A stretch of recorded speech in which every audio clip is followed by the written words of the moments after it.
भाई ये श्रीलंका और बांग्लादेश की राइवलरी जो है वो हर मैच में एक लेवल ऊपर होती जा रही है। और ये बिल्कुल ऐसी है कि एक बार पासा इस तरफ रहता है और अगली बार पासा इस तरफ हो जाता है। कभी लगता है भाई श्रीलंका बहुत स्ट्रांग है और कभी लगता है बांग्लादेश अब कमजोर टीमों में से तो बिल्कुल भी नहीं है। अभी अभी श्रीलंका T20 सीरीज जीत करके आ रही है और जीतने के बाद वो टाइम आउट वाला याद है ना, वर्ल्ड कप में हुआ था टाइम आउट वाला। और उसके बाद मानो दोनों ही टीम नहीं भूलना चाह रही है। पहले आपने वहां साकिब ने टाइम आउट कराया और उसके बाद वो सिलसिला ऐसा शुरू, उससे पहले नागिन डांस चलता था, उससे पहले बांग्लादेश का नागिन डांस चलता था, फिर ये टाइम आउट आया और फिर उसके बाद ये छोटी मोटी तूतू मैमे चलते चलते हर मैच में एक बड़ी एक्साइटमेंट रहती है और हर मैच में हमें फाइटिंग स्पिरिट देखने को मिलती है। आज फिर दोनों टीम आमने सामने थी, ओडीआई चल रहा था, पहला मैच था और एक बार को ऐसा लगा कि आज फिर से श्रीलंका बांग्लादेश को टाइम आउट कर देगी। एक बार फिर एंजेलो मैथ्यूज के साथ जो हुआ और जिस तरह से उसको कंटिन्यू कराया गया और जिस तरह से श्रीलंका ने सीरीज जीतने के बाद टाइम आउट करके सेलिब्रेशन करा, लगा एक बार फिर से वही हो जाएगा। लेकिन बांग्लादेश के कप्तान ने कहा कि नहीं, इतनी आसानी से तो हार नहीं मानेंगे। चलिए आपको मैच के बारे में बता देता हूं थोड़ा। सबसे पहले श्रीलंका ने बल्लेबाजी करी और एक अच्छा टोटल, मतलब not so good but not so bad, अच्छा टोटल 255 रन का टोटल रखा। और उसमें निशंका के 36 शुरुआत में, मतलब ठीक थे, ओके, अच्छी पार्टनरशिप आई क्योंकि एक ने 36 किए, फर्नांडो ने 33 किए। लेकिन उसके बाद कुशल मेंडिस, देखिए श्रीलंका के दो खिलाड़ी फिलहाल हैं, एक बल्लेबाज हैं एक गेंदबाज हैं, जिन पर निगाहें एकदम टिकी हुई है। पहला नाम है कुशल मेंडिस का और दूसरा नाम है मधुशंका। मधुशंका के बारे में बात करूंगा अभी, लेकिन कुशल मेंडिस क्या खिलाड़ी है, ये किस तरह से परफॉर्म कर रहा है और जो जलवे बिखेर रहा है, इस पर आपको हर मैच में देखने में मजा आ रहा है। तो कुशल मेंडिस ने 59 किए, उसके बाद समरा विक्रमा 3 रन किए, फिर श्रीलंका 18, लेकिन उसके बाद लयंगे, मैं भी मैं इनका नाम गलत प्रोनाउंस कर रहा हूँ, बट लियांगे ने 67 किए और यहां पर फिर थोड़ा सा पारी जो लग रहा था कम रह जाएगी, यहां पर 250 रन बनाने में श्रीलंका सक्सेसफुल हो जाती है।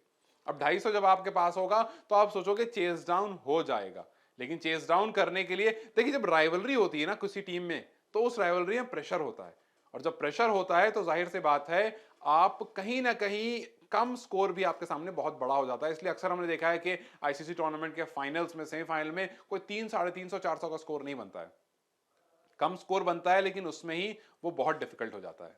तो खैर, जब बांग्लादेश बल्लेबाजी करने आई तो लिटन दास, सौम्य सरकार, दोनों अपनी पेयर एक 0 पर आउट हो जाते हैं और एक 3 रन बनाकर आउट हो जाते हैं और लगता है कि जी एक बार फिर से बांग्लादेश सिमटने वाली है। और उसके बाद आते हैं कप्तान शांतो।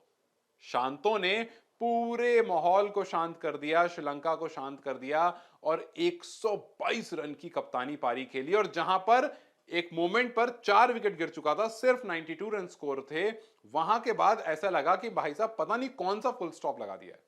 क्योंकि उसके बाद उनके साथ हरिद्वाई खेल रहे थे और हरिद्वाई भी आउट हो जाते हैं और महमूदुल्लाह भी ज्यादा देर नहीं रहते हैं, 37 रन बना करके आउट हो जाते हैं। तो एक तरफ नजमुल हुसैन शांतो खेल रहे थे और उनके साथ मुशफिकुर रहीम आते हैं और ये दोनों मिलकर के जो पार्टनरशिप करते हैं, वहां से श्रीलंका की थोड़ी सी से पुक पुक सी होने लगती है कि यार यहां दिक्कत हो जाएगी, अगर ये आउट हुए तो परेशानी, आउट नहीं हुए तो परेशानी हो जाएगी। और एक्चुअली में वही हुआ। ओडीआई को शान से शुरुआत करी, पहले सेंचुरी कंप्लीट करी, फिर उसके बाद मुशफिकुर रहीम ने भी अपने 73 रन कंप्लीट करे। 129 बॉल में 122 रन आए हैं शांतो के, जिसमें 13 चौके और 2 छक्के मौजूद हैं। और मुशफिकुर ने 8 चौके लगाए और अपनी टीम को एक अच्छी, एक सक्सेसफुल जीत दिलाई। अब मैं बात कर रहा था मधुशंका की। तो मधुशंका की बात इसलिए क्योंकि उन पर सबकी निगाहें, और आज भी उन्होंने अच्छी गेंदबाजी करी। जो शुरू के ब्रेक थ्रू थे, दोनों विकेट उन्होंने लेकर दी। लिटन दास का एक बड़ा विकेट, उसके बाद सौम्य सरकार को भी उन्होंने चलता किया और 8 ओवर में 5.5 की इकोनॉमी से 44 रन देकर के 2 विकेट ले लिए। उसके बाद अगर आप देखेंगे तो विकेट की शैली में देखेंगे तो सबसे ज्यादा विकेट उनके ही पास है। और उसके बाद तो विकेट गिरे नहीं, क्योंकि 4 विकेट गिरे थे, 2 इन्होंने ले लिए, एक प्रमोद मधुशन ने और एक लोहिरू कुमारा ने ले लिए।